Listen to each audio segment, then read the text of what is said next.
그런 상황이 있어요. 정말로. 앞서도 말씀드렸지만 제가 40여 년 가까이 이 회사에 있었습니다. 20대 들어와서 60대 이제 은퇴하는데 지금 제가 편집 기자로 시작해서 편집국장까지 하고 그리고 이제 사장을 지금 8년째 하고 있거든요. 그런데 29년을 채우고 30년 차가 돼서 사장에 출마를 하고 사직서를 냈어요. 1년 아니 한 달 만에 사장으로 복직했죠. 그러니까 제가 37년 중에 기독공부에 없었던 달은 한 달이에요.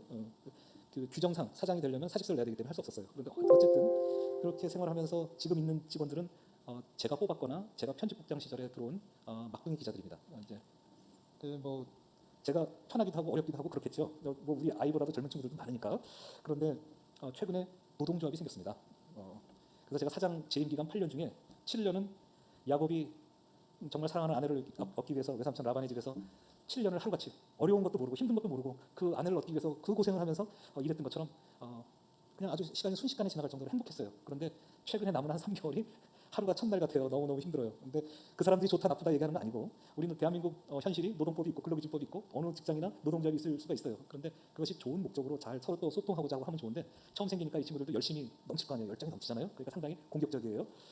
저도 처음 당해보는 일이라 또 이게 수비하는 일이 힘들어요. 근데 뭐 잘 좀 더 소통했으면 좋겠고 제가 얼마 남지 않았는데 친구들하고 끝까지 잘 지내고 싶은데 자꾸 이렇게 엇나가는 사춘기 소년과 부모들처럼 뭐 또 듣는 사람들은 기분 나쁠 수도 있어요. 이 친구들 제가 하는 거 다 모니터링하기 때문에. 그러나 어쨌든 소통의 부재라고 생각해서 저한테 부족함이 있다고 생각합니다. 그러나 그 친구들도 방법에 있어서 좀 더 우리가 해볼 수 있는 것들을 할 수 있지 않았을까. 하나님을 믿는 기관 안에서 우리가 다른 방법은 없었을까. 근데 이렇게 한다고 그러니까 지금이라도 소통을 잘 해야지. 제가 그렇게 생각하죠. 남은 기간이 얼마 안 남았으니 끝까지 더 잘 섬겨야 되겠다.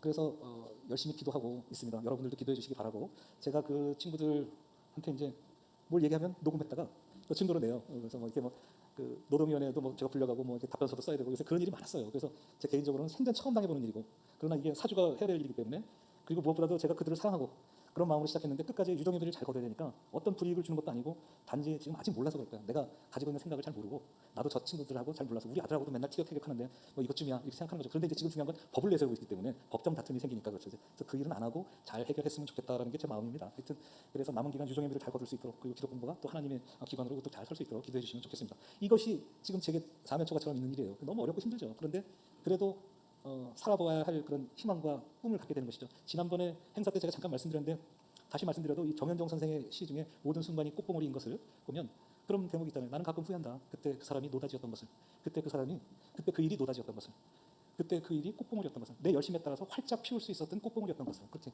지금 이 순간을 즐기라는 거죠. 죽은 시인들의 사회도 나오잖아요. Seize the day.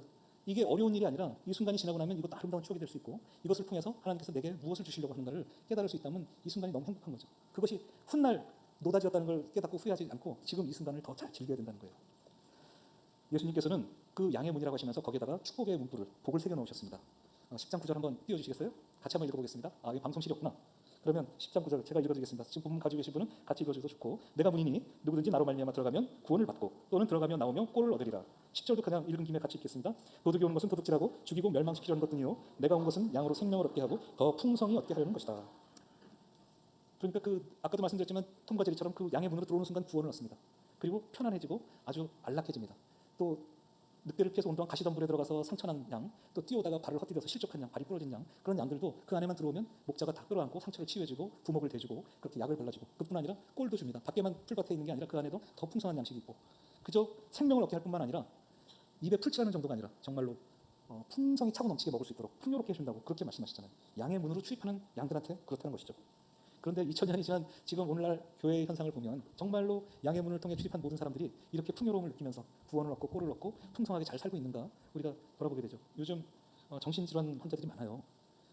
믿음을 갖고 있는 사람들 중에도 많대요. 정신과 의사들 중에 기독교인들이 많다고. 그런데 그 기독교인 정신과 의사들 중에 또 환자들 중에도 기독교인이 많다고 그런 얘기를 해요. 근데 이게 뭐 신앙의 문제 그런 것이 아니고 살아가는 속에서 관계의 문제들이라는 거죠. 그렇지만 어찌 보면 우리가 양의 문으로 들어가서 잘 살고 있으면 과연 그럴 수 있을까라는 생각을 저는 해보게 됩니다. 여전히 양의 문을 통과해서 왔는데 구원을 얻었다고 목숨은 살렸는데 피골이 상접하고 꼴도 제대로 못 먹고 있고 늘 불안하고 그런 사람들이 있다는 거죠. 그 사람들은 양의 문으로 들어온 것이 아니라 담을 넘어 들어온 것이라는 것입니다. 우리가 학교 다닐 때 기억나십니까? 조금 껌좀 씹는 친구들은 보면 짝다리 짚고 있는 친구들 보면 정문으로 안 다니잖아요. 뒷문으로 다니거나 담을 넘어 다닙니다. 뭔가 특별한 일을 기획하는 친구들은 정문으로 잘 안 다녀요. 뒷문으로 다니고 뭐 점심시간에 나가가지고는 수업 끝날 시간쯤 들어오거나 뭐 이런 일들을 합니다. 우리가 신앙생활할 때 정문으로 다녀야 됩니다.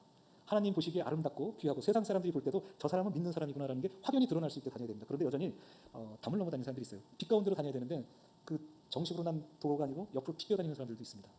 한 청년이 있었어요. 아까 말씀드린 것처럼 넘사벽인 그 시험 문제 때문에 몇 번의 실패 끝에 드디어 영업사원으로 뽑혔어요. 집에서 너무 좋은 일이라고 양복도 새로 해줬고 머리도 이발하고 그리고 출근을 했습니다. 첫날부터 신입사원이 왔으니까 회식하자고. 그 직장 상사가 또 코가 빨간 분이라 가가지고서 자네 한잔하게 그러고 주니까 그 자리에서 바로 거절을 해야 되는데 입사 첫날부터 찍히면 안 된다. 내가 모르겠다.